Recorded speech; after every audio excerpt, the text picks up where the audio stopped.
welcome back to the channel. Hope you've all had a good Christmas and an awesome New Year. I actually went away with the family for a little camping trip at Imbil.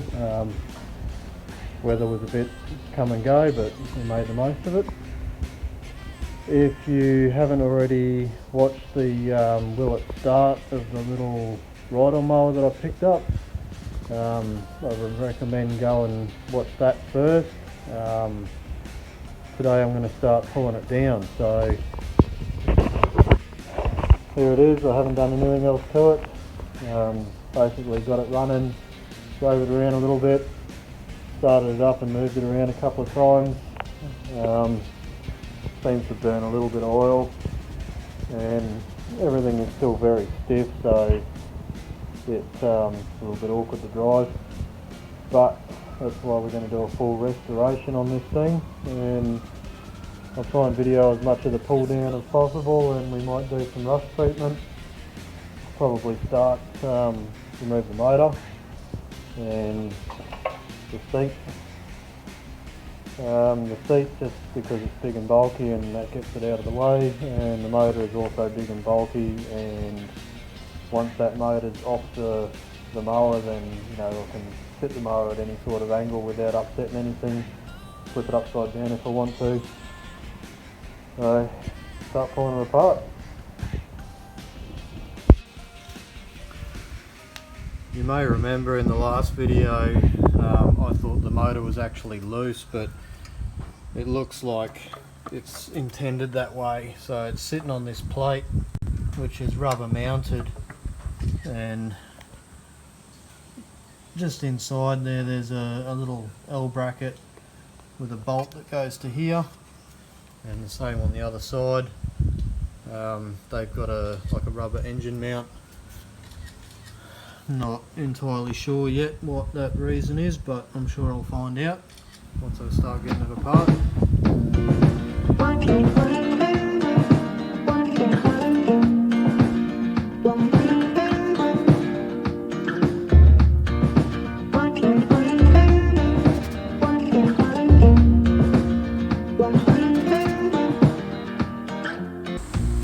Where possible, I like to put nuts and bolts back in the holes that they were holding things together with. Makes it easier to figure out where things go later. And with other projects and kids and whatnot, it could be a couple of months before I actually start to put this thing back together again.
Little bits happened off camera.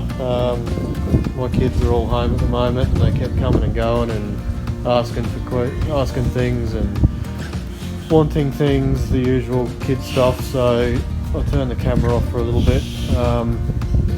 Cutting deck's off. The The bearings in that sound amazing for its age and considering it's been out in the weather.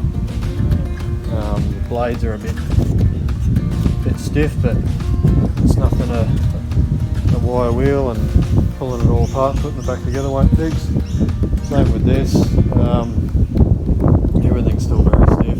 I think I'm just going to pull it out on the driveway now and blast it with the gurney, and that'll probably blast half of this rust and flaky stuff off. There's not really anything left on here that can't get wet, so give it a bit of a clean up.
About as far as I'm willing to strip it back, so I'm going to just start treating this rust now. Some of it's a lot worse than I was expecting. It's got some pretty heavy pitting in it, and I'll decide how I'm going to treat that. Maybe weld, maybe able to just get away with some 2-part putty in there. We'll just assess that as I go.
Pits that I was talking about, and some actual rust holes right through the main floor slash frame. We'll probably try and fill these with some weld and then flappy disc it back down. But the pits like this, I'll probably just put some quick steel in, It's not a structural issue, it's more cosmetic, so but this I definitely need to try and get some steel back in there. I'll take the soft brush off this now and put a coarse one in just to get a bit deeper into these pits.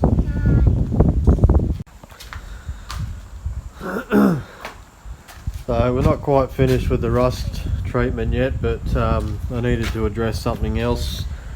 The steering on this thing was super stiff, like you needed two hands on the steering wheel, and even then it was a mish. Half the reason is it's a very crude system to begin with. So this is, I guess you'd call it the rack and the trailing arm in one hit. And what it does is it sits on this rod. That rod is connected to the steering shaft that goes up to your steering wheel, so I can't even do this with one hand because this, oh there we go, it does move. It's very stiff, but that then basically moves that trailing arm, or whatever you want to call it, backwards and forwards, which is then connected to the little spindle shafts there. Because we've got bush there, we've got bushes up there, we've got this very crude slip joint here, and everything's got rust on it, everything's grown, so everything's tighter than it should be. Just trying to get this freed up at the moment. I've taken the fixings off the top of this one just to see what was in there, and it looks like it's just a rubber bushing top and bottom. I'm trying to gently get that apart at the moment without flaring the end of it too much. Keep working it backwards and forwards and keep spraying it, keep hitting it. I'll have to take all this apart as well, because that's like your very crude suspension, not really suspension, but just to give it a bit of twist in the frame. But it's rusted up and just seats solid. We'll have a look at that in a minute. Keep moving on with it.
The reason I've pulled this out is just to get rid of the rust. I'll just clean that up with some sandpaper. You wouldn't be able to tell on the camera, but it's grown. Like there's a lip there where the bush was sitting. Because of the moisture getting in there, the steel's rusted and it's actually increased in size, which is what's caused the difficulty to make it move. So just sand that rust down, get it back to where it was meant to be, and those bushes will work for another 20 years.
in there and just give that an hour or so to work its way into everything.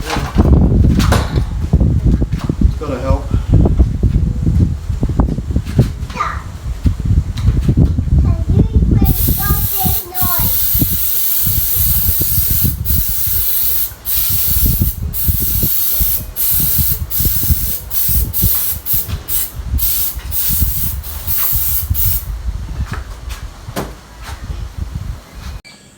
Righto, so we've got the whole mower stripped back, and I rust proofed it, well not rust proofed, rust converted a few days ago, and I've just done a little bit of a tidy up on the pitting, the pitted rust on the main frame or chassis or whatever you want to call it. I didn't end up getting the welder out for this, it just wasn't worth it, and I probably would have blown more holes in it than what I would have filled. So the deeper holes, I can't even remember where they were now. There was a couple of holes that had gone right through. I think that was one of them. I filled up with quick steel first, knead it, whatever you want to call it, and then I've just done a very light coat of Bondo, the 2-part body filler. I haven't tried to fill everything. I'm not going for perfect. If you watched a few of my other videos, you'll know I don't go for perfect. It's just not worth the time and hassle. If I wanted to go for perfect, I probably would have just refabricated a new body deck panel for it, because it's basically just a bit of sheet metal with 2 folds in it, 3 folds in it. So that'll do for now. I'll clean this up a little bit, get the dust off it, and then get some primer on it. Alright, all the parts, everything upside down, inside out, everything's covered in etch primer, and I've given it a light rub back. I know it probably looks real lazy to put bags and mask up the wheels and tyres, but I put a fair bit of time into removing the front wheels, and from all I could see I was just going to do more damage than it was worth trying to get them off. And at the end of the day, if I need to replace a tube or a tyre or anything like that, I don't need to hit the wheel off anyway. I can do it while it's on the axle, so I didn't see the point in damaging things. It's just going to cost more money and put more time into it to then fix it. So all the individual parts are all undercoated, rubbed back, ready for some black. I'm just going to use this Rust-Oleum. I'm not going to worry about getting a couple of litres of black and setting up the compressor and the air gun and everything like that just for this little project.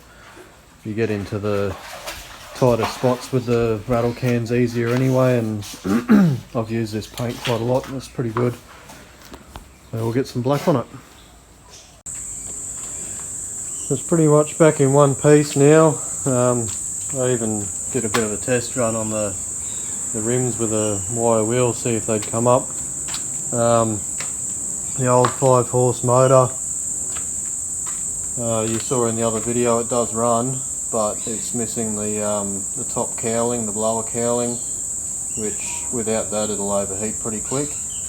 And after having a bit of a hunt around, people are wanting crazy numbers for parts for these, and you can get a Chinese made clone for $150 brand new. So I don't know, fix this one up, maybe make a cowling myself, or spend 150 bucks and have a nice rebuilt and reliable little mower. Not sure yet.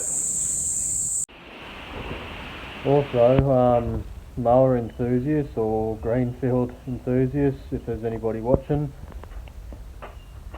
what's your thoughts? Do I match this mustard yellow and get a new Greenfield sticker made, or leave that panel original and just maybe put a bit of linseed oil or something on it, or clear coat it. I'm not sure. I'm half and half. I can't really decide whether I want to restore that panel or just keep it as is. I think it looks pretty cool as it is, and yeah, we'll make a decision on that motor.